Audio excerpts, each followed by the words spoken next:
Well, hey there, folks. Welcome to another episode of the Survival Podcast. That's right, I said podcast, even though those of you on the live stream are watching on YouTube or those watching the archive of the video are watching on YouTube. The Survival Podcast is indeed a podcast. We're available at all the major podcast syndication services, Spotify, Apple Podcasts, Pocket Cast, you name it. We're there. Just a little primer at the beginning. If you like to consume audio content, you can't always make videos or live streams or what have you. We're available generally the podcast version of what you're seeing right now. And the video goes out about an hour after these live stream videos. By the time I get everything edited and uploaded it all. Anyway, what are we going to talk about today? We got a bunch of stuff on the docket. I'm going to lead off with a couple cryptocurrency stories. And that's not going to be the main part of today's show. But I do think there's some stuff going on there. And I talk about crypto enough that I think when the market like implodes, or at least looks like it's imploding, I should at least say something about it.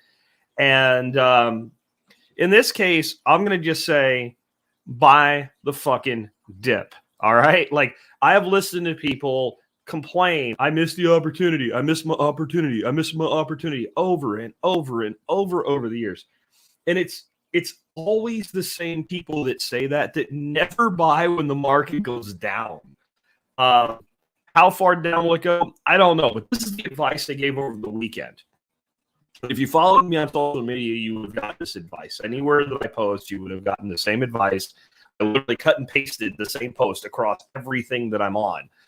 And what I said was, and this is before it really came, it was just starting and I could see it coming deep. And I said, this is a time to buy whatever money you have to buy the dip with. Split it in thirds. And then buy in thirds as you watch this play out. And I think that was pretty good advice. There's quite a few people that have reached out to me and said that everything that they were pretty happy with that advice. Anyway, somebody in the live stream is saying, does Jack's connection look sketchy for anyone else? I'd like to know if that's the case. If it is, let me know. I'll see what I can do, though. I don't know that there's much that I can do. Anyway, I think we have a variety of things playing out right now. And I think one of the things that we need to decouple ourselves from thinking, anyway, when it comes to, the internet isn't clear. That's not good. I'm going to do my best with this, and hopefully it'll clear up. And I'm going to see if I'm going to make one little adjustment here and see if that helps. And otherwise, I don't really control the internet. Anyway, we need to decouple ourselves from the concept that, if you really can't hear me well, I'm going to break off and do this as an audio-only show today because I'm getting everybody telling me it's not doing well. So, I'm going to cancel the live stream then. Good. Michael V says good enough. All right. So I'm going to continue on with this. And what I'm going to ask is don't keep telling me that it's bad because it's distracting. All right. So let's go back to what I was trying to say here. Decoupling. Try killing my video. I'm going to try one more thing. All right. I don't know how that's going to work. It is what it is at this point, right? Internet is an art, not a science. Back to what I was trying to say, and this is going to really screw up and make me have to do some serious editing on the audio side. We need to decouple from this idea that Bitcoin being digital gold is going to be seen in the marketplace like gold. In other words, when people are afraid, they run to gold. I don't even know that that's that true anymore. Gold has pretty much done nothing for 10 years.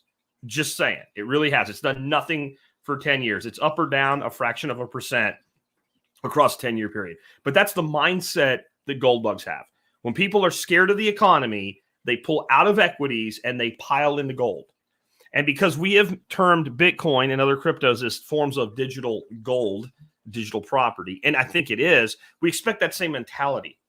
And I actually think that where we're at now is a place where, especially Bitcoin, but then Bitcoin transcends and affects other cryptos. When people have worries about the economy, they tend to unload. right? They tend to decouple, at least reduce some of their positions because they expect a downtrend. We've also gotten to a point with Bitcoin and other cryptos where trading is pretty sophisticated. And when corrections are coming, your big time traders know it. The other thing, and this is the actual bigger thing, I told you guys this was going to happen when they approved a Bitcoin futures ETF. And I told you then it was why they would do it, that they wanted to use that to create volatility in the marketplace, to create multiple drops so that all their buddies who got front run by the crypto people for the last decade could get some of their licks in before it really takes off, because it hasn't really taken off yet. I'm speaking specific to Bitcoin here. It really hasn't. We have not seen anything close to the potential of where this is going to go. I think when you hear people out there saying that Bitcoin someday is going to be $1 million of Bitcoin or $5 million of Bitcoin or $6 million of Bitcoin or even more, it sounds insane. I understand that it sounds insane. It's not. And it's not insane because when Bitcoin was $1,100 and we told people one day Bitcoin will 100x from here, it will be $100,000. I know it hasn't happened yet. There isn't a sane person on planet Earth with any understanding of the marketplace now that says, oh, no, that'll never happen.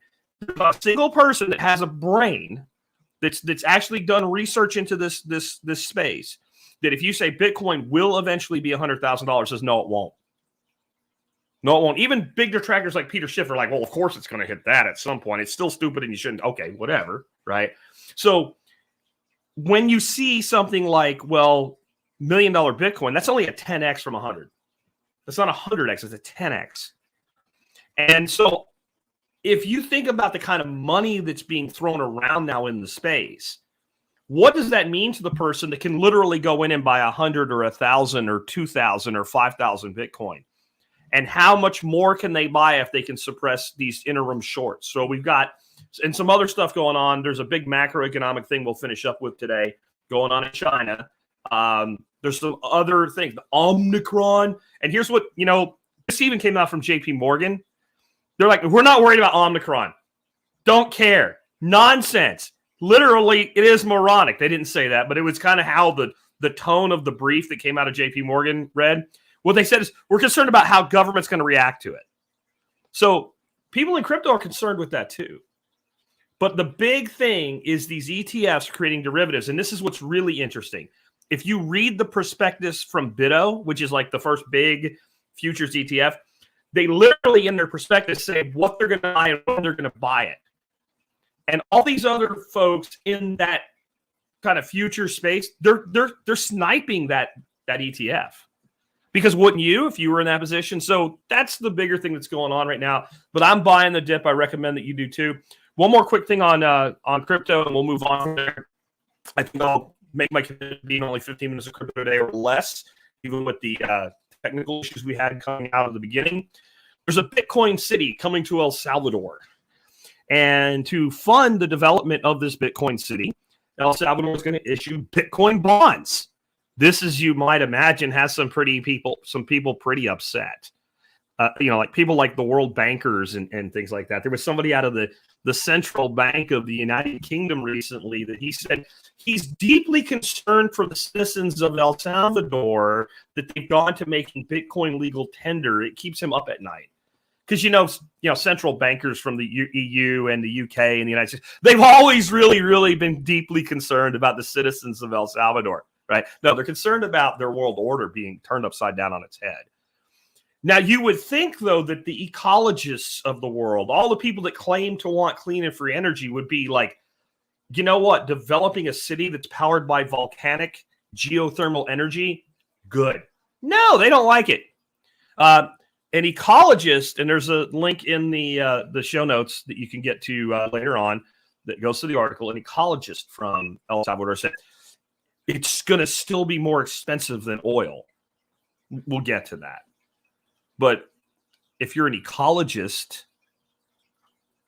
don't you want us to spend more money on renewable energy? Wouldn't you think that's the way it was? And then there was somebody that they interviewed from the global, geothermal organization. She said, well, if he's promising energy in 6 months, then that's not going to happen. I don't think anybody promised anything in 6 months. He's building a freaking city, you freaking pea-brained idiots.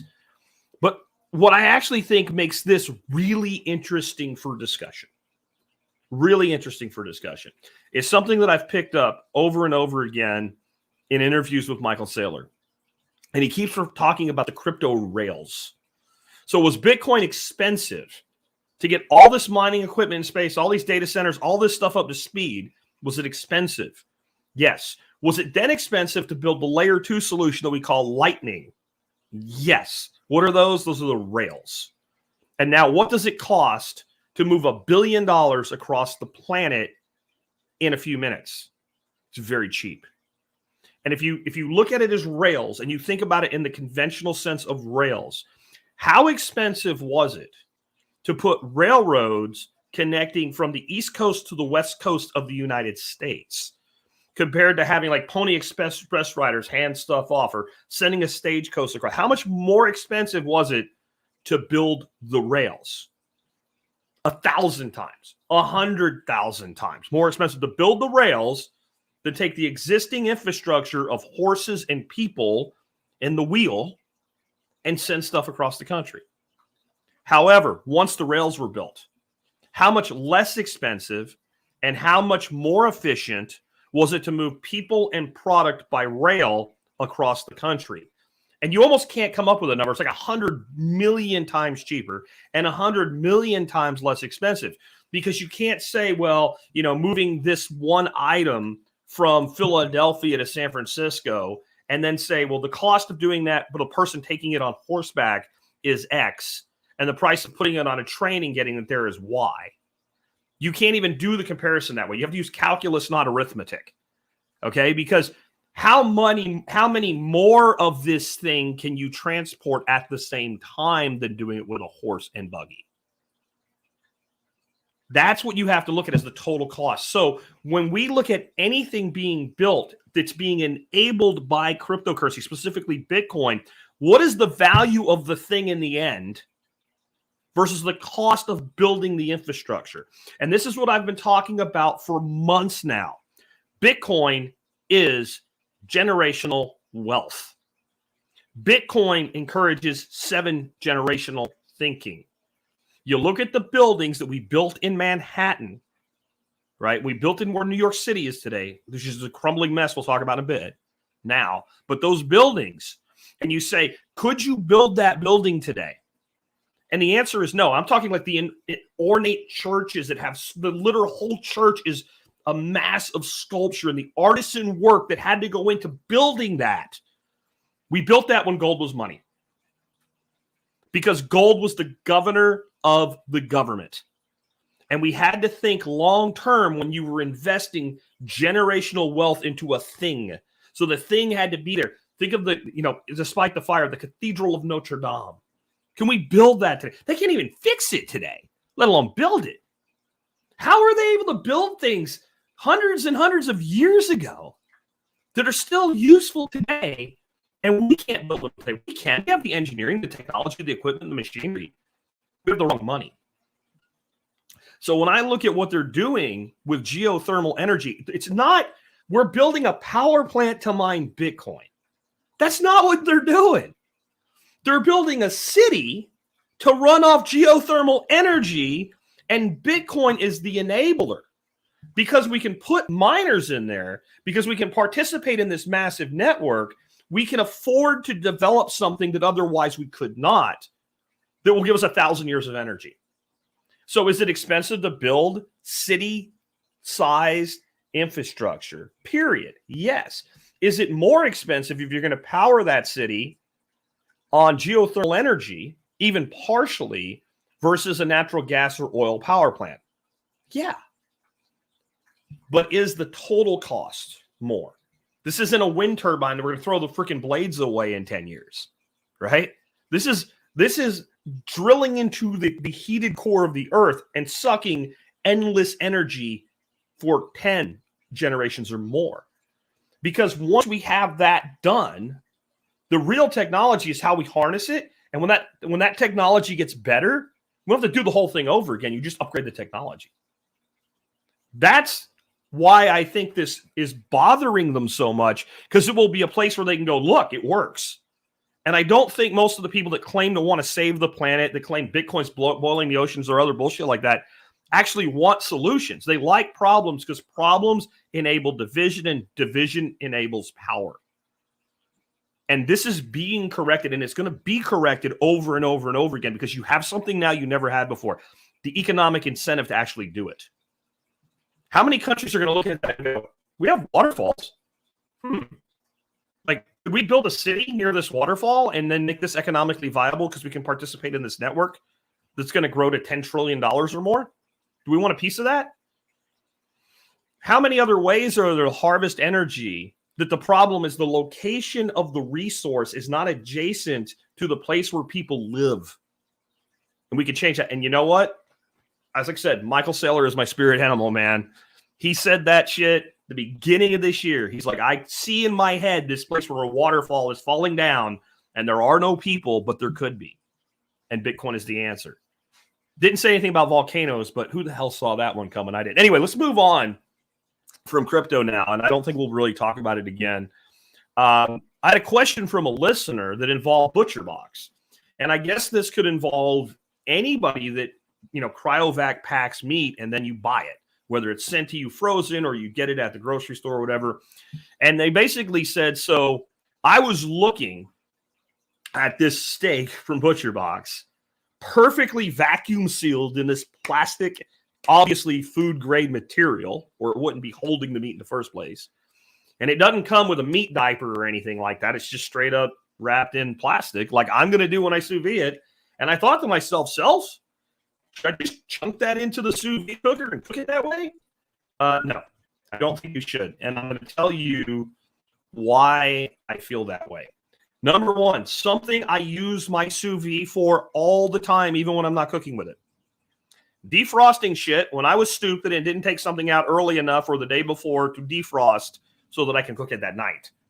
I'll take one of those steaks or two of those steaks for me and my wife, and I will throw it in the sous vide and I'll set it at like 65 degrees and I'll turn it on and I'll walk away, and in like 40 minutes, it's completely defrosted because you're circulating the water versus if you drop it in 65-degree water, the temperature of the water will go down and it won't defrost any quicker. But if you put it in moving, circulating, maintained water, it defrosts very, very quickly. And in doing that, not frequently, but on occasion, I have pulled my defrosted meat out and found water from the circulator inside the bag because the bag failed. Those bags are not meant for cooking in. So that's problem number one. I think you will have failures. And somebody might be thinking, I know, I'll just throw it in another bag and then I'll seal that bag and throw it in there. You know what? That'll work. I don't think anything bad will happen if you do that. I don't know if you've saved anything by doing that other than opening the bag. And here's my biggest problem with this. What seasoning have you applied to the meat? And I don't care if you don't use rubs. I make my own rubs up. I have different ways. I want like something I want to really bring garlic to or whatever.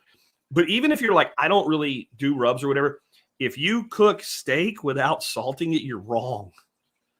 And so salt, I think, needs to be part of the equation to get the best results. So if nothing else, you want to season it. And then this will sound like sacrilege a little bit here for a second. If I could come up with anything to complain about with ButcherBox's portions when it comes to steaks, is like the strips and the ribeyes, which are what I consume mostly, are thin for my taste. I don't think the portion size is out of whack. They're 10-ounce steaks. That's a good size steak for a meal, right? And if I want 20 ounces, I just cook 2 of them. But I personally feel that sous vide is much better for thicker cuts of meat. I want a lot of protein to work with for kind of a long duration, 1-2 hour or longer cook. And the thing that I love to sous vide, the 2 things I love to sous vide that I get from ButcherBox are the sirloin end caps and the tri-tips, or as the Brazilians would call it, the picanha. Those 2 pieces of meat are fabulous out of the sous vide. And I'll tell you what I do with them. Usually they have a pretty good fat cap on them. I do a reverse sear. So the first thing I do is I take my knife and I cut, kind of hashes in that fat so it'll render nicely. And then I salt the crap out of it. It's a big, thick piece of meat. And I let that salt do its work for at least a couple hours and do like a short dry brine. I get a pan nice and hot and I sear it before I vacuum seal it. And I definitely get that fat rendered and crispy on the top of that. And then I vac-seal it, and I will do that at like 132 to 135 degrees for like 3 to 4 hours. And it is freaking the bomb. And then, yes, even though I seared it before it went in, I also then sear it again when it comes out. And that fat, since you've got a good render on it, when you take either one of those cuts and you sear that fat a second time after the sous vide cook, it is glorious what happens to it. It's crispy and just so good. So I don't recommend you throw any pre-packaged item into a sous vide cooker. I really don't. But if you do want to do some pre-prep and you want to be able to just come out of the freezer, I think you're better off with fresh meat than frozen for that, because you're going to have to thaw to get any of that seasoning really to penetrate. You could theoretically just cut it open frozen, throw seasoning on it, hope it sticks, throw it in the bag, label it, and do that.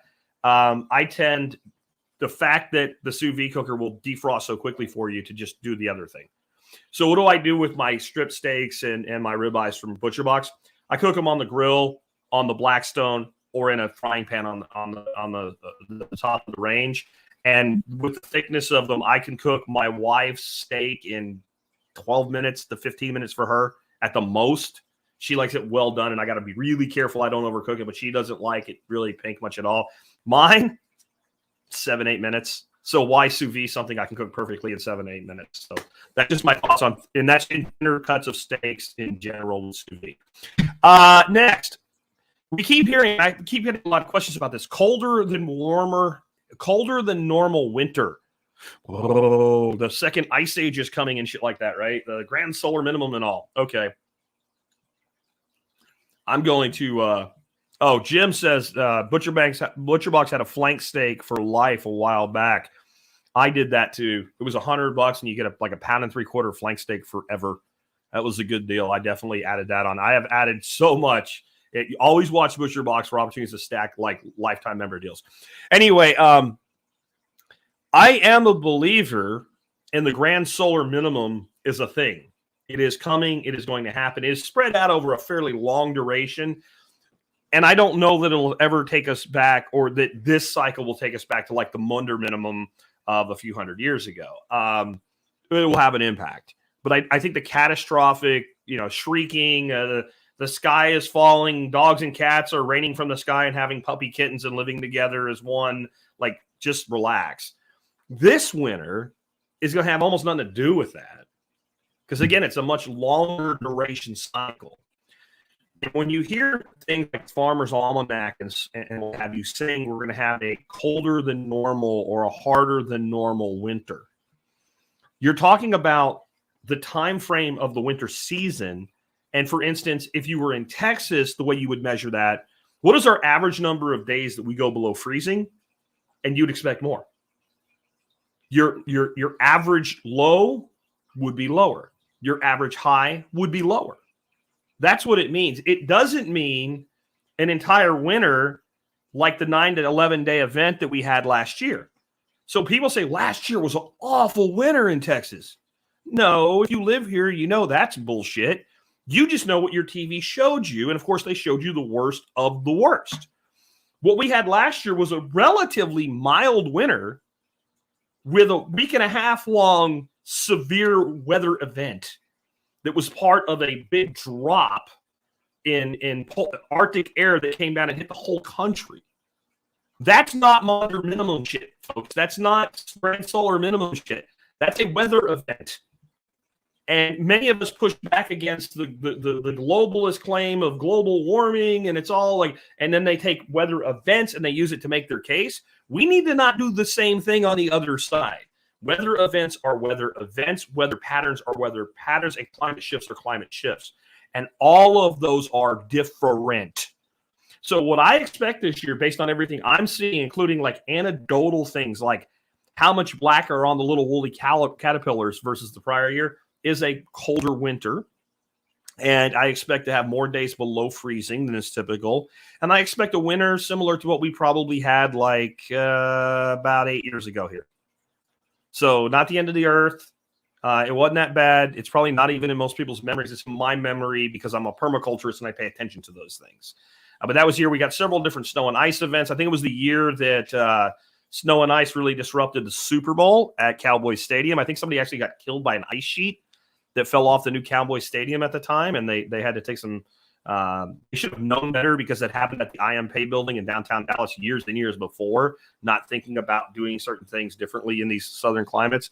But yeah, I wouldn't get out of whack about this. But what you may also have, and we've been very lucky for, I'd say, the past 7 years here in Texas, even when we had that big hit, our average last frost date, like how late in the year to get that last freeze, we've been well under by about 3 to 4 weeks on average. Even last year, I think we were 3 weeks early so we were able to put our plants out much earlier. I think this year you might get closer to that average last frost date, or maybe even get one after it. So that's it. Now, what does that mean for you if you live in Minnesota? It's going to be colder than it normally is, and your balls are going to freeze a little bit worse than they usually do. Okay, that's it for this year. Next up, something just happened with Airbnb in New York City that I don't find alarming or anything, but it's just like another example of New York City continuing to shoot itself in the foot. So Airbnb was declared illegal in New York City.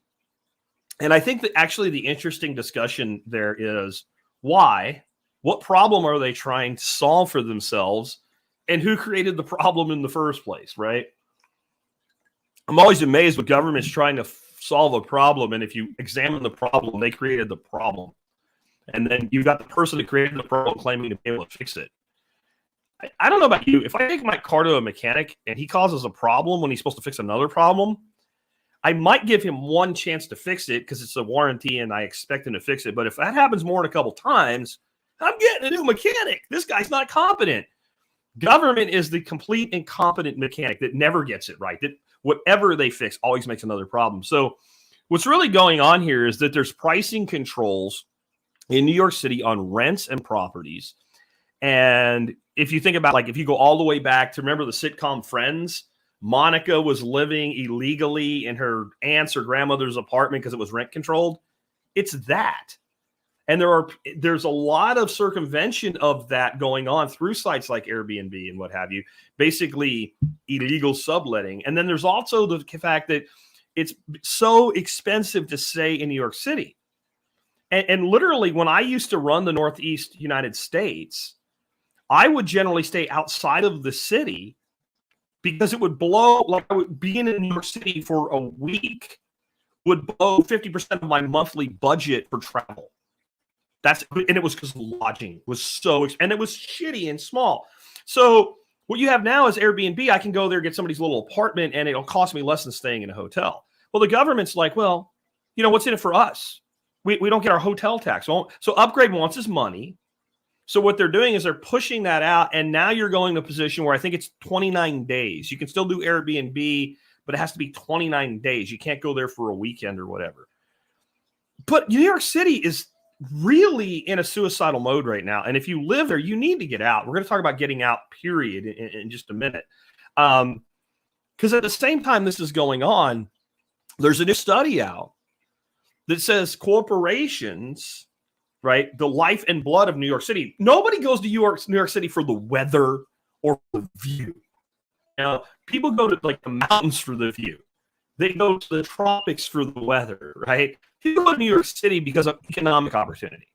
Let's be honest. That's why people live in New York City. Even like, well, I like the shows or whatever. No, you go there for economic opportunity, and then you partake in the culture because you're there. But nobody's like, I want to move to New York City because it's just a great place to live. No, people go there for money. At least a vast majority of people go there for money, or because they're born there and they don't know any other way. Without the corporations putting people in asses in seats and all those giant buildings, you got a problem. You have a bad problem. And the corporations are saying, we're going to use less real estate, hire less employees, have less on-site workers next year, not continue it since 2019, then this year. The companies that employ the people that sit in those seats are saying, we are going to continue to reduce employee headcount. We're going to continue to vacate office space and building space. And most of them have a plan. Well, the ones that actually own the space, well, we'll sublet it. To whom? All of you are doing this. There is a giant sucking sound right now. Remember Ross Perot with NAFTA? The giant sucking sound. The giant sucking sound right now is people hauling ass out of New York City. And do you blame them? I don't. And there's this belief it'll all come back. It'll all come back. Why? Because you have vaccine passports. Is that going to help you? Right? Because you're firing your first responders who are already stretched thin, your police officers, your paramedics, your doctors, your nurses for not having the jab. Is that going to help you rebuild? Because your corporations are exodusing. Is that going to help? Like, what is the sign that the grand city that was New York is coming back? What sign is there? I know some people have been around a while. You remember what the 70s were like and the early 80s for New York. It was a shithole. And it did get a rebirth. But there were things you could point to and say, here's how to fix the problems. Here's the obvious ways to fix the problems. Here's a pathway to fixing the problems. And otherwise, the fundamentals made sense because it was a global commerce center. And by the way, we didn't live in a world where people could telecommute back then. We didn't live in a world where most business can be done without being face-to-face back then. Not with the efficiency that it can be done today. And so being in a place that was a hub was really, really important. Not so much anymore. So they continue to shoot themselves in the foot. Iowa Farm Boy says he used to visit New York City, but not since they went all dictatorship. I agree. I actually enjoyed, despite some of my comments, I enjoyed being in the city. I used to stay when I would work the city, I would stay in Rye, New York, and there was a train I could get on, and it was like in less than 20 minutes I could walk out of Grand Central. And it made sense. It saved money. But the big thing it did was on the day for me to leave, I took that train up to Rye and boom, I was across the bridge and gone. I didn't have to go through Manhattan traffic or anything like that. But I used to enjoy it. The restaurants, especially, the ability to just walk out, onto the street and wander a little bit and find something cool. Like, yeah, it used to be a really cool place. It's destroying itself. And I recommend that people get out. And there's more problems coming. And I'm going to move this up before I talk. I want to finish up today talking about getting the hell out of tyrannical places and considering highly Florida and Texas, honestly. But I want to bring this one up. Anybody here know what Evergrande is? Have you guys heard of Evergrande? Do you know anything about Evergrande? Anybody? I'm not seeing anything in the comments. I know there is kind of a delay. Evergrande is a company based in China. And they deal in real estate bonds that provide funding for real estate development. And they're insolvent. No one is using that word. But I would think when you have a payment to your bondholders due for $117 million and you put out on your Telegram and through a tweet, we can't pay. I don't know another word other than insolvent. So you're like, Jack, so what? So some real estate corporation that does bonds in China is insolvent. So what? Oh, no, friends. This is an interconnected world we live in, and this is big shit. This story should be on Fox News, CNN, MSNBC, and certainly the business versions thereof, right? Fox Business and MSDNC's, would have a second channel. It's all about stocks and everything. This should be major news.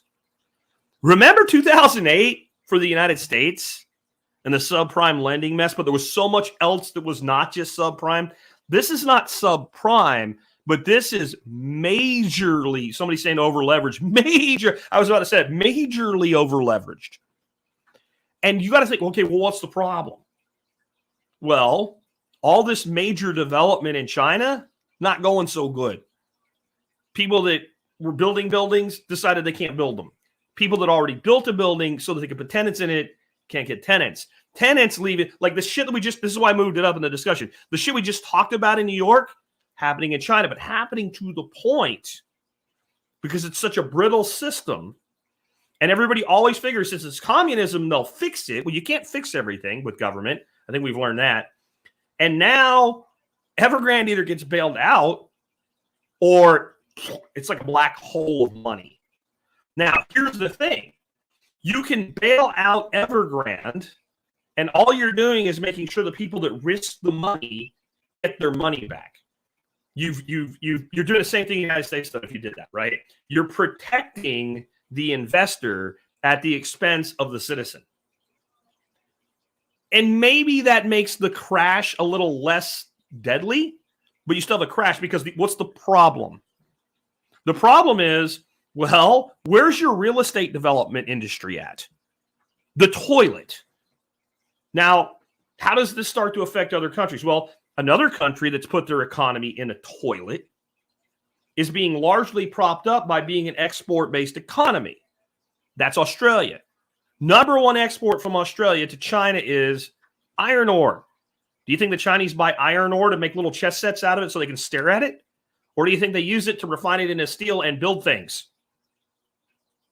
So now you take the economy in China already heading into the toilet, the economy of Australia going deeper into the toilet amid all this zero COVID policy shit that will never work. And you have an implosion of a major source of funding for real estate development in a place where the real estate development's already on its ass. And you don't think that's connected to the rest of the world? You don't think that's part of why we just saw major liquidations in markets, crypto and otherwise? You don't think it has anything to do with it? You don't think the people that can afford real financial advisors, you don't think the people that actually run hedge funds don't understand what some redneck from Texas just told you? This is a major implosion in world economics in one of the largest, most powerful economies in the world. The number 2 economy in the world just had its 2008 moment in a different way, but it's the same but different, man, in the words of Tommy Chong. But don't worry about it. It's not on your TV, so it can't possibly be impactful, right? It can't possibly derail the artificial Fed-pumped rally in the U.S. stock market, can it? No, that can't happen. It'll all be fine.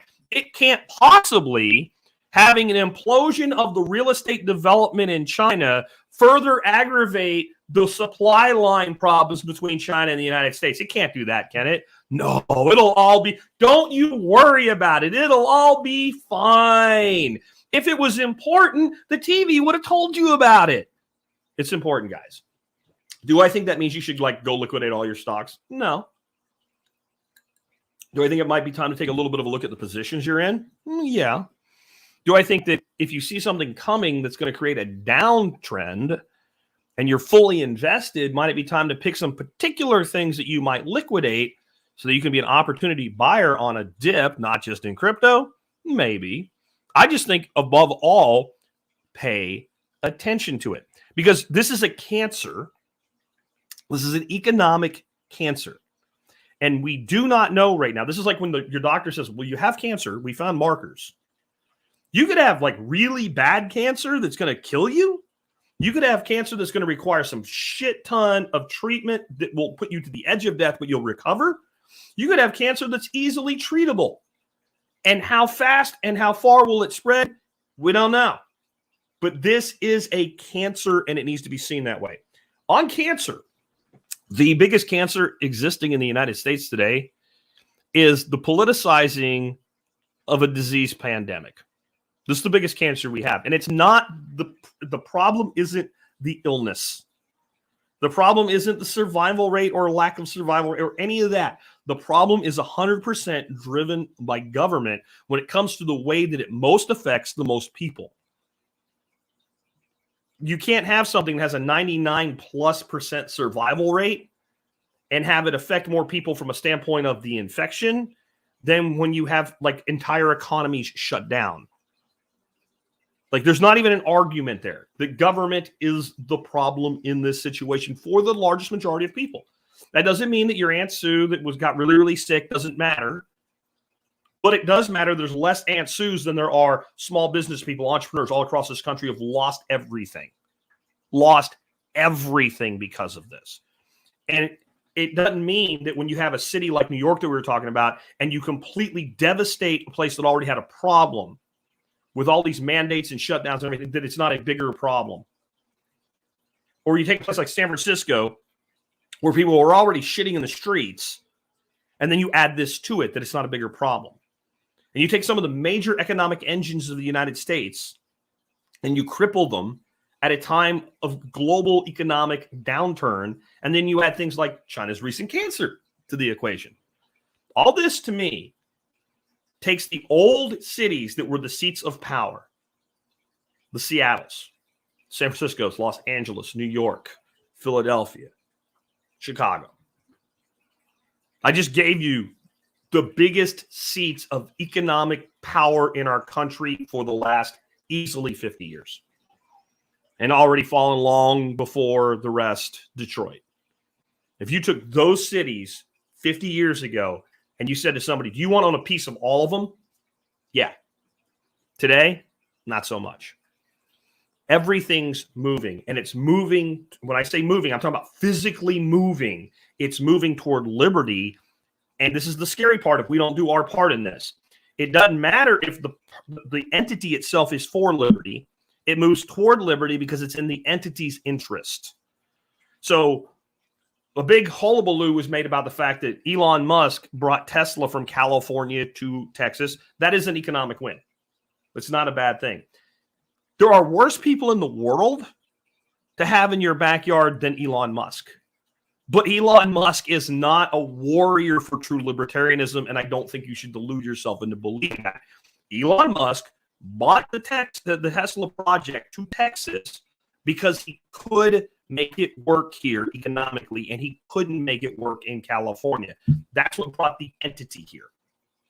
Okay?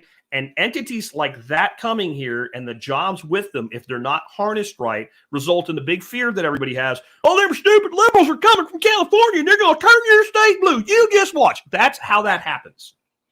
All right? The people that consciously decide, not I have more economic opportunity over here, but I can't take this place more. I can't live my life this way anymore, right? Those people do not cause that to happen. Maybe their children or their children's children that go through your government-run school system, if you don't fix that too, do. Because I'll tell you what creates liberals, and specifically big government liberals, is cities. Cities are liberal factories. They build liberals because they provide so much security in so many ways. People become accustomed to that security, and they do not want to feel exposed at all. So they willingly take on all the things of government that's supposed to make them secure. And they end up in tyranny, and eventually they realize it, and some of them want to leave. Those are the people we need. Those are the people we need. And I personally feel right now, and I'm talking at the government level, like Abbott is a pretty good sniper. He's pretty good at winning those corporate contracts and bringing companies to Texas. Over and over and over and over again. He's done well at that. I'm not touting the man 100%. I'm just saying, like, that's a thing the guy has executed well. But I think we, individuals that live in these states, and Florida and Texas, to me, are the cornerstones of this, need to be reaching out to people. Come on down and check it out.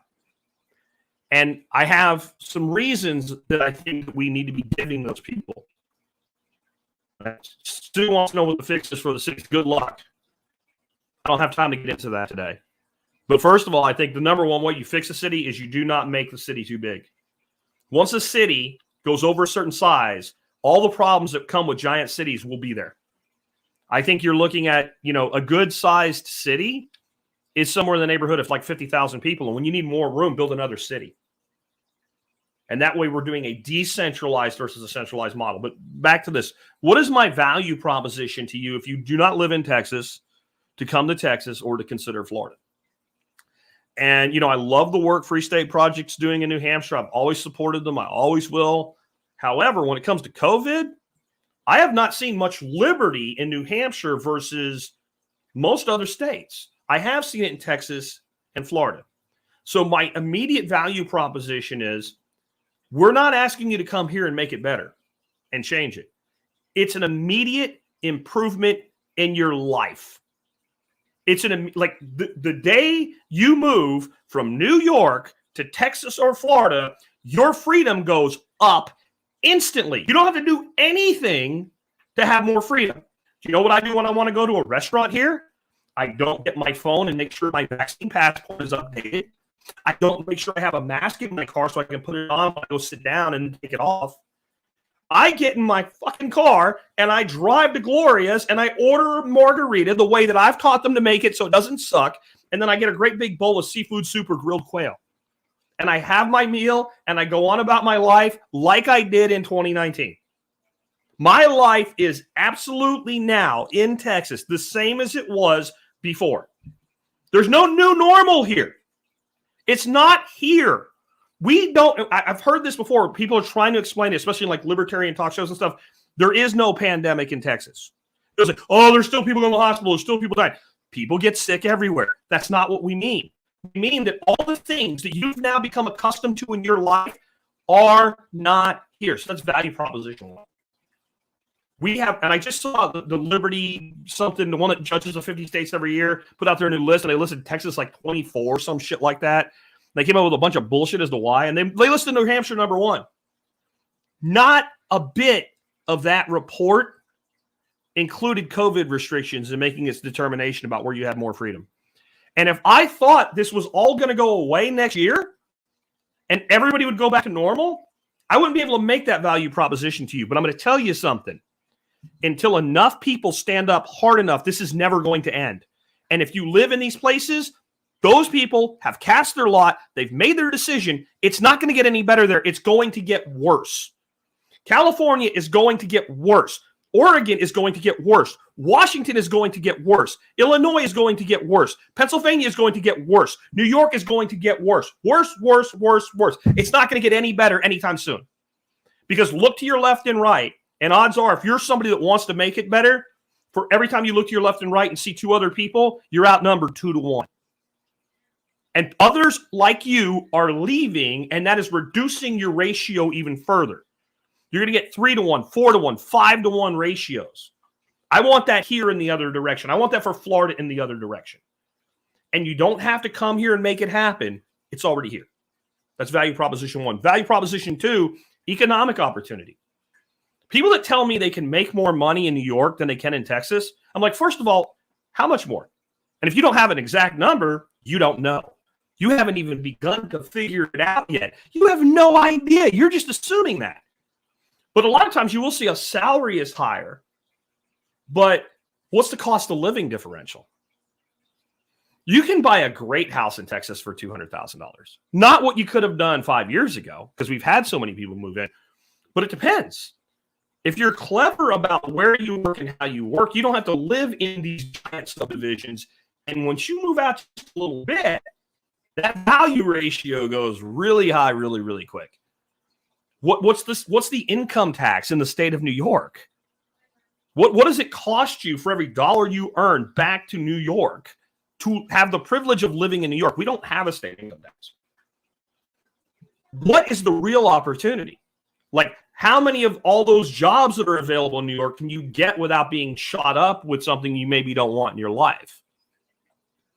There are some sectors here we're not perfect. There's some hospitals and things like that with doctors and nurses having to make that decision. But I know plenty of healthcare workers that are unjabbed and staying that way, and they still have their jobs. There is a ton of economic opportunity that ties right back into that first liberty opportunity. The next is the value of not losing what we have. This is less for you to come here and more for my fellow Texans and Floridians, right? We have a pretty strong position. I don't want to lose it. And those entities like Tesla are going to bring California employees in because they need a job. And we need to counter that 2-1 minimum. 2-1 minimum. We need to be the strongholds that do not yield for a minute. And that's as much about how people vote as it is about how people act. Because I'm going to tell you, before Wheels, that's my nickname for Abbott. If it was okay for Stephen Hawking on The Big Bang Theory, it shouldn't be offensive to him. Long before he said, hey, the masking stuff's done, plenty of people were walking around in and out of stores, no mask. I have pictures of myself from the height of the pandemic in Target walking around, little videos I put up and all. No mask. Somebody say, hey, sir, can you put your mask on? No. It was the fact that people refused to comply that led to the government deciding that we didn't need to comply anymore and that they would just take it all away. And the longer it went, the more people refused to comply. And that's the case of people leading government versus government leading people, which is how it's supposed to be. So it's not just about bringing people in to vote, red or whatever. It's about bringing people in to live their freaking lives. And the longer this goes, the stronger the case you have with states like Texas and Florida. We don't need to do what you're doing. We're not any worse. In fact, we're better off than you in every measurable way. We still have had less people die in Texas per 100,000 of COVID, even though I know those numbers are pumped up due to bullshit because it's like dying with versus dying of. I get that. But even in their math, we're way better than New York. We're way better than New Jersey. We're way better than Pennsylvania. We're way better than Illinois. We're way better than Michigan. Right? So even on that metric, we're doing better. Economically, we're doing better. Happiness of our citizens, we're doing better. Real estate-wise, we're like every measurable way, we're doing better. And that's why they hate us. That's why they hate us. And that's why as the numbers have gone down in Texas and Florida, we disappeared from the news. We're going into winter. There will be some uptick. It won't even match the uptick of the Northeast, but they'll still only talk about us because they hate us. We need to not lose the beachhead we've established. And those who say, you're running away, stay and fight, whatever. No. You know what you do when you want to fight a war? You surround yourself with soldiers that want to fight on your side. You harden your position, and then you go on the offensive. I'm just saying, this is the place to be, man. I'm telling you. They hate us for our freedom, Dodo says, which is kind of the argument they use to lead us into war in the Middle East. No, they do hate us for our freedoms. Yeah, it's not people in Iraq or Afghanistan that hate America for our freedoms. It's the people that run America that hate Americans for their true dedication to freedom and for living free even when they tell us we can't. That's what they really hate. They don't hate the ideology. They love ideology can be spun 1,000 ways and marketed and branded and packaged so that you can literally market liberty when it's actually slavery and make people chant liberty while they're slaves, right? Some people wouldn't recognize tyranny if it locked them in their home, shut down their businesses, made them cover their face, and required them to have paperwork to walk around, right? But when people are like, no, and I'm just going to they really hate that. And we have 2 states living that example right now and not filling the streets up with dead bodies. And that they hate even more. They don't just hate that we do it, they hate that it's working. And I want it to keep working. Next, I keep saying Texas and Florida, but the Gulf Coast and the Southeast United States are the new economic engine of America. I have a link in today's video or audio notes over if you follow that link over once that goes live from John Pugliano's presentation at TSP 21 workshop. And I have it set so it'll go right to the part where he starts talking about the Gulf Coast and the greater Southeast United States. The economic opportunities right now, not someday, not beginning to coalesce. The economic opportunities in that entire region outweigh the rest of the country right now for people that are skilled and for people that are trades. And one of the things that's really available is the ability to be in a small town environment and have a good paying job. And I won't get into specifics, but if you watch that presentation and you start examining jobs available and the places that you want to be, I'm going to tell you there's more opportunity in the southeastern United States, and I spend the whole Gulf Coast region, so Florida over to Texas, than you can possibly imagine. And tons of it's not, Houston, Dallas, Atlanta, Jacksonville, right? Like there's tons of opportunity in rural to semi-rural areas, and it's continuing to develop. And some of the construction that went on the Texas Gulf Coast is mind-blowing. And these are places that are not right in Houston. Again, they're places where you can buy a nice place, be 30 minutes away from the beach, and have a good paying job. And that is really available, and it's growing. And if you want to be economically viable in any skill or trade, you want to be in a growth environment. And where do you think all these people that are leaving these shitholes are going? Right? They're not, Wyoming's a fine place to live, but they're not going to Wyoming in large numbers. They're going to Tennessee. They're going to Florida. They're going to Alabama. They're going to Texas. And that's growth. And again, some of that is liberty-minded people, and some of that is just chasing money. And you got to bring the liberty-minded people to outweigh the ones just chasing money. The good news, though, is, especially for Texas and Florida, when you go to a place that doesn't do all this bullshit, no matter how much Karenism you bring with you, once you live that way for a while, you're like, well, wait a minute. Because what I've noticed is the mass Karens in Texas that walk around wearing a mask or drive their car wearing a mask, those are the people that kept doing it after no one was required to. Their numbers are dwindling. I used to go out and I'd walk through a parking lot going to my favorite restaurant or whatever, and I'd see, a dozen people out of several hundred. Now I see like 2. And that is the slow realization it's okay, we're going to be fine. And so we need to bring as many in as we can on this. And I also believe that everybody talks about secession. That's a very serious thing. And it's one of those things I think is more likely now than ever, but overall still highly unlikely. There is a middle point between full divorce and just being all happy and go lucky and letting the federal government get away with whatever it wants. And one is states standing up under the 9th and 10th Amendments. But the bigger one is a coalition of states. States starting to reach out to each other and form alliances and push back together to the point of even creating some level of regional autonomy, starting to do some agreements that wipe the Fed out, etc. If that ever happens, the leaders of that will be Texas and Florida. And there's no way that you can't understand why. You've got a state that refines more oil than any other place in the United States. Okay. It's got a huge amount of coastline, tons of ports. And I think it's something like the Texas National Guard is like the 9th largest military in the world. Then you've got Florida, which is all coastline, guys. Coastline is life when it comes to economics. And then you've got a track record of both of them always being willing to buck the trend. Goes back 40 years, by the way, Florida and Texas bucking the trend of the rest of the country. So we really need to recognize what we have in that greater Southeast region, Texas over to Florida, and as far north as makes sense. I'm looking at you, Tennessee, and saying, I think you can come to the party. And I'm looking at you, Kentucky, going, I wish I could invite you, but I don't think you're qualified right now. Dead serious. I don't get to make that decision, but I think that decision is going to be made based on the same criteria. When you look at COVID, one of the big gifts we got from COVID is you know where you are now. You know what your state is capable of.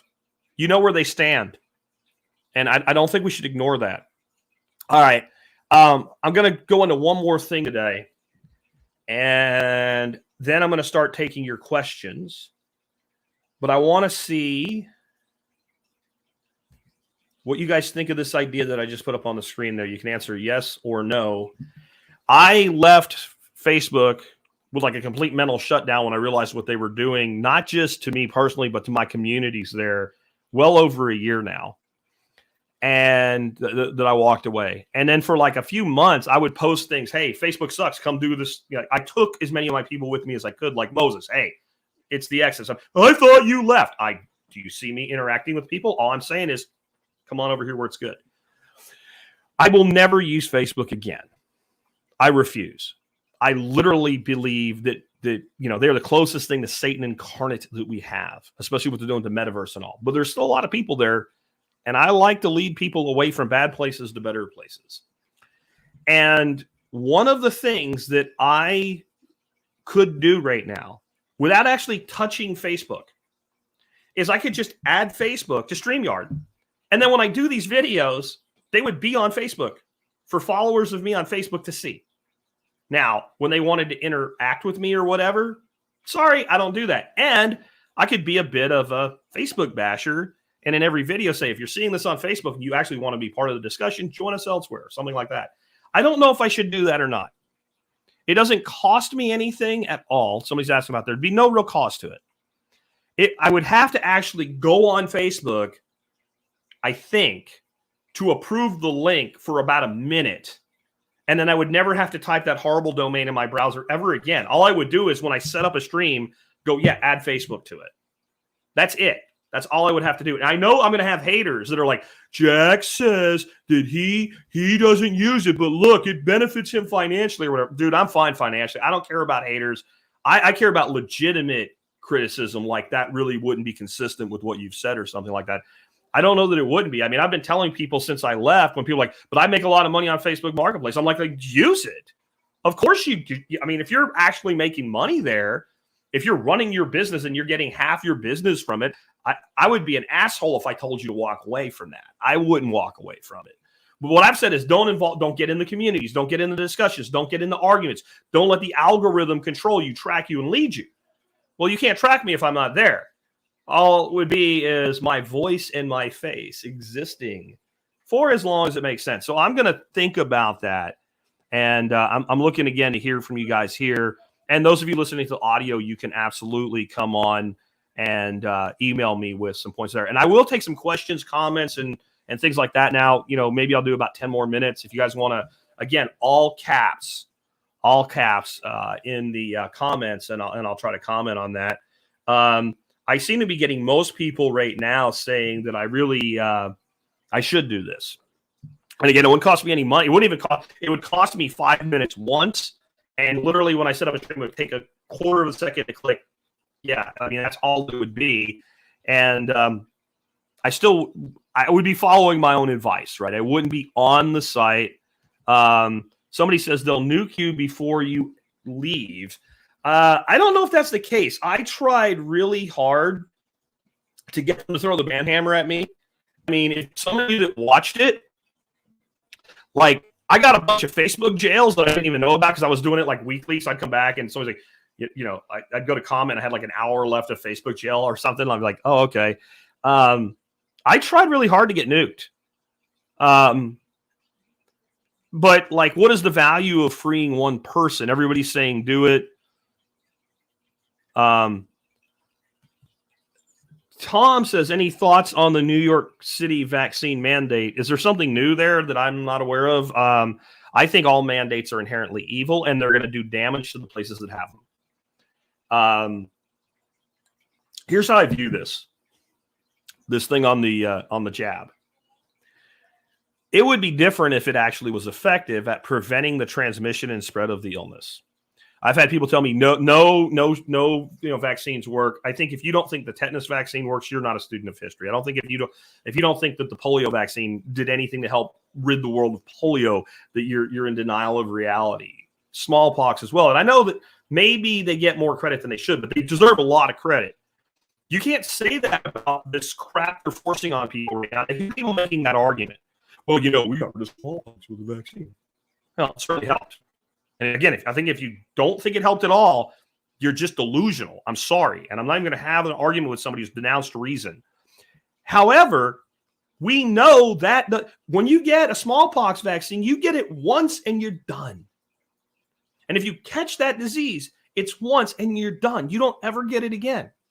That's not how these rapidly mutating corona and influenza viruses work. We have flu today like we had flu 50 years ago. We've had the vaccine for the flu for longer than that. So it doesn't actually do what it's supposed to, and it does economic damage. So if it did economic damage initially, but it actually worked, if that meant there'd be none, like it would be COVID-free in New York City, even if I didn't like it, even if I didn't agree with it, it might at the macro level work. But what you have is basically a boat that's got seeping water coming in from leaks that's beginning to upset ballast and start to capsize the boat. And the brilliant idea is to throw a pump in the water and pump more water into the boat in the name of saving the boat. Or to pump, maybe it would be more accurate to say, we're going to put a pump, a sump pump, down in the ballast where the water's coming, pump the water up onto the deck of the boat. That's what these mandates are. So I don't know if there's something new going on that I'm not worried about it. I'm not going to talk about that one. Looking for somebody else here. The way you feel about Facebook as a merchant, I feel about Amazon. Yeah, I agree. Like I do a lot of referrals to Amazon, and I make a good income from being an affiliate there, and I'm not going to turn that money away. And people obviously are still using it in my audience, or I wouldn't do well with it. And there is a place where we do what we have to do to make the money that we need to make so that we can live the life that we want to live. And, you know, here's also how I look at it. Like, if I walked away from that program, would it affect Jeff Bezos at all? Would it ring true to a quarter of a penny of a drop in Amazon price? The answer is no. So I don't feel like I'm making a major contribution to something that I'm opposed to. I feel like I'm actually extracting from it. Can I comment on the situation with USD Tether from Ben? There really isn't a situation with USD Tether. I'm tired of Tether FUD. I'm bored with Tether FUD. I think what you're actually going to see, though, is a move to push all stable coins under FDIC control with greater reporting requirements. That's a bigger deal than Tether may not have $1 for every dollar of Tether that's out there. Now, if you mean what I talked about recently, it's not really an issue, but it's an observation. There was just a metric shit ton of Tether minted and then moved to exchanges and distributed across exchanges. And what I see that is a indicator that some major whale buying is about to occur in the middle of this, because it doesn't look, from what I can see, like it had to be minted and sent to these exchanges to cover sells. There seems to be a surplus in the millions upon millions of dollars of Tether that was exchanged for fiat so that the person could be ready to make trades. That's what it looks like to me. If that's what you're asking about, those are my thoughts on that. China wants to nationalize Evergrande assets. They do, and they probably will, because they can. It won't fix the problem. It won't fix the problem. The problem is real estate development in China is going to screech to an utter halt.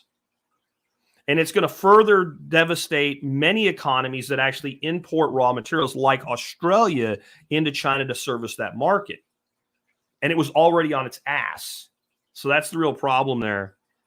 Tips on twisting sausages so they don't unroll. That's just something you're going to get better at as you do it. That's just a skill. I don't have any way to teach that. You twist it. You can always tie them off if that makes your life a little easier. But any comment on the Bitmark hack? So like $150 million of various crypto were hacked off of Bitmart. I'll just say, first of all, I've never heard of Bitmart. I didn't know Bitmart was a thing. It doesn't sound like an exchange I would typically deal with unless they were selling something that I couldn't get anywhere else.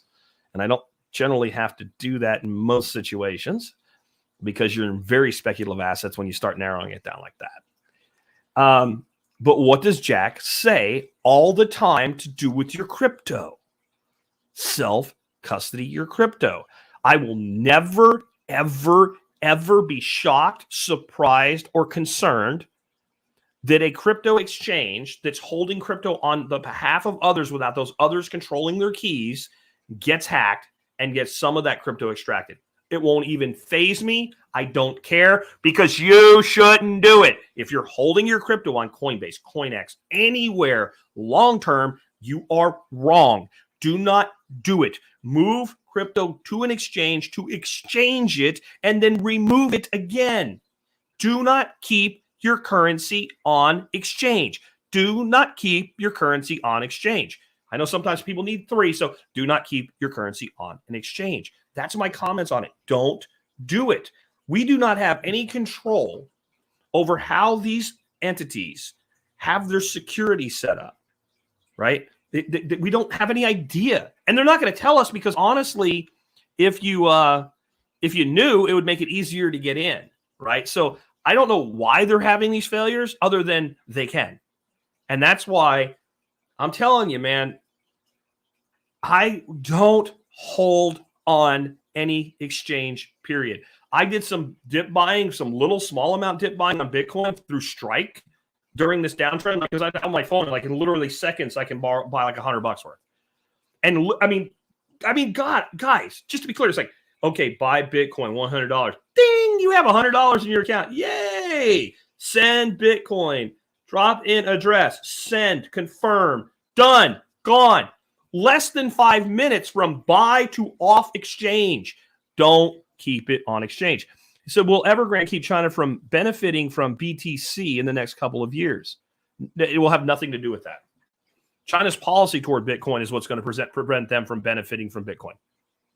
That Evergrande is meaningless in that particular microeconomic factor, which is pretty big to call it a micro, but we're taking the national economy of China and we're looking at the individual components of it.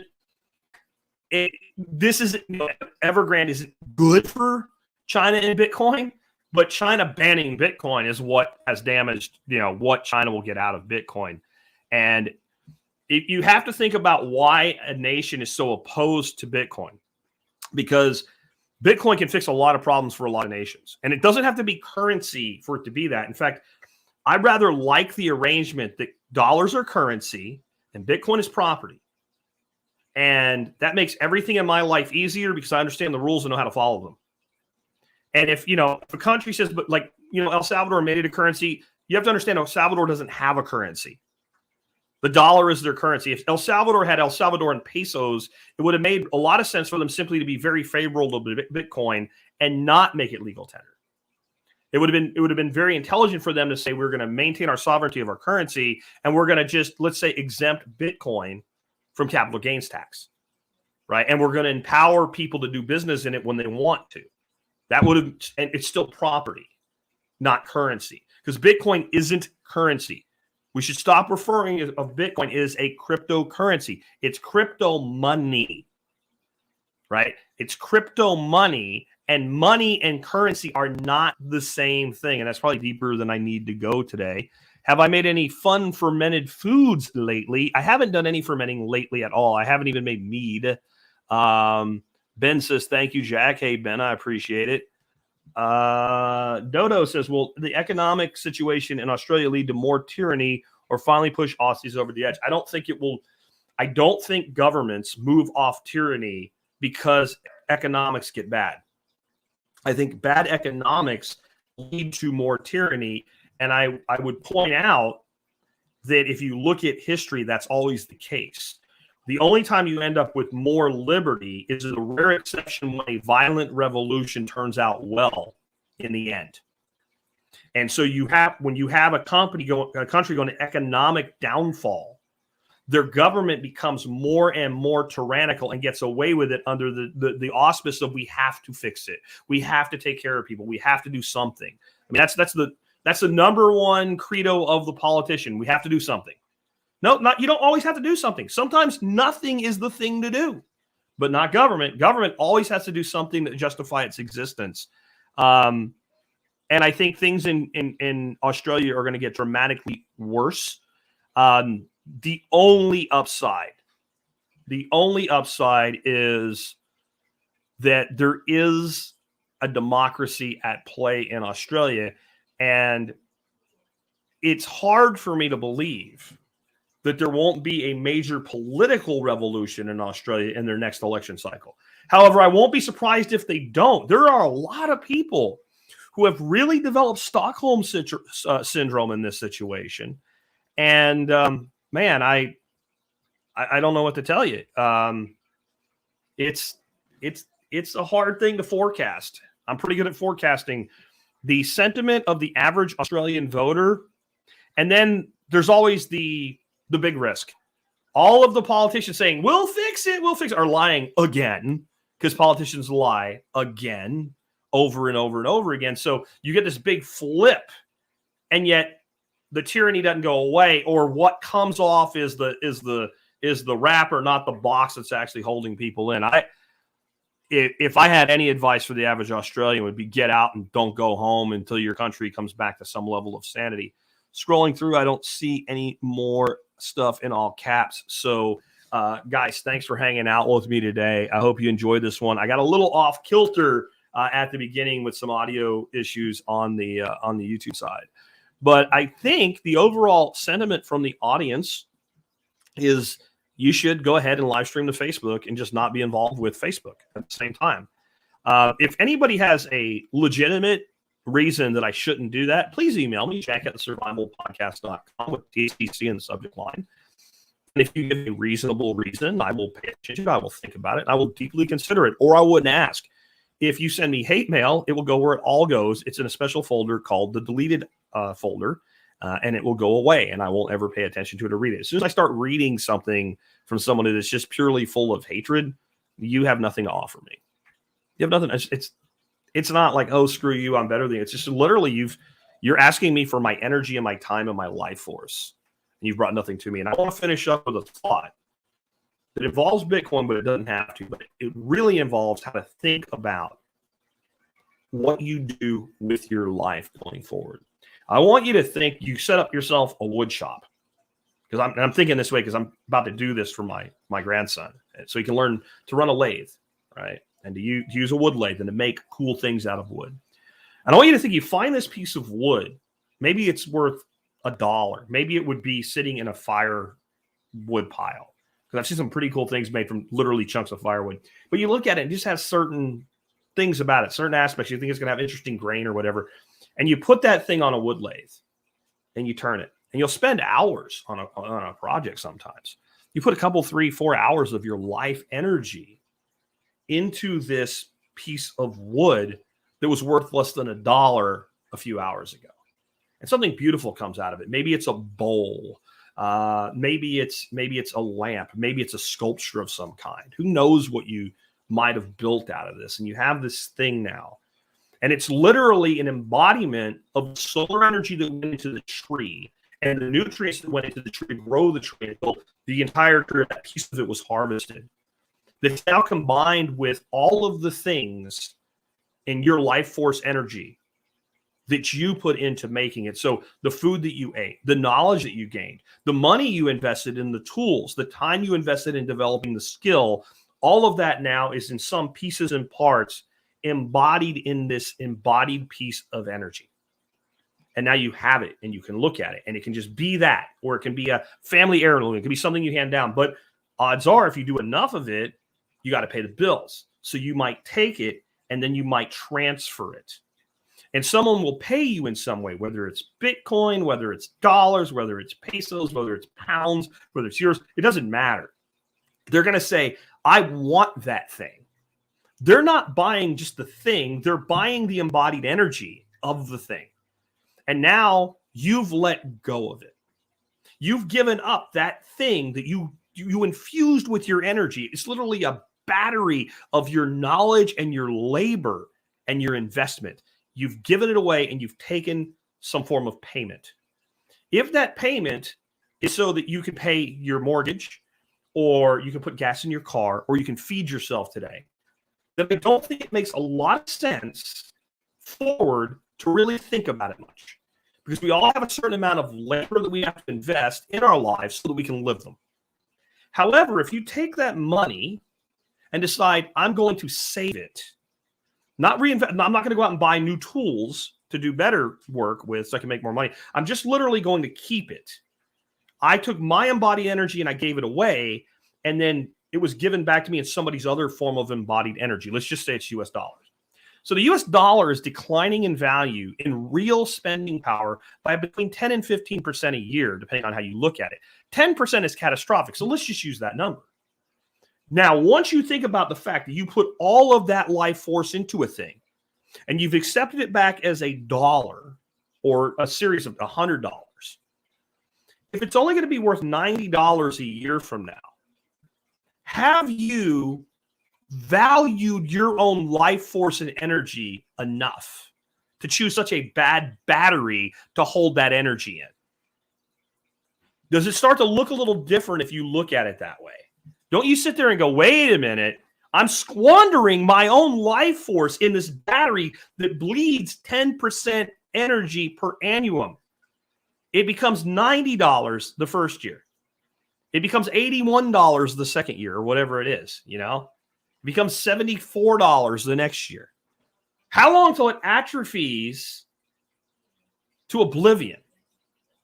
And that's when you start to realize, like, investing in your own business, buying another tree to plant with it, buying something like Bitcoin, which is the absolute best form of energy storage we've ever created as a species. All these things make more sense than holding it in dollars. And it's back to what Michael Saylor said about Currency and money and the difference. If the money has integrity, the currency doesn't need to. I keep enough currency to pay my bills on a rotating, annualized basis. Everything else is invested in something. It's invested in equities. It's invested in real estate. It's invested in precious metals. It's invested in cryptocurrency. It's invested in myself. It's invested in my business.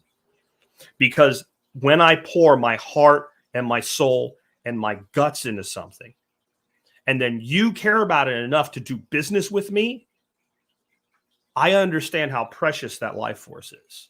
And I understand it's worth protecting. Anyway, with that, guys, I'll let you go. Hope you enjoyed today's broadcast.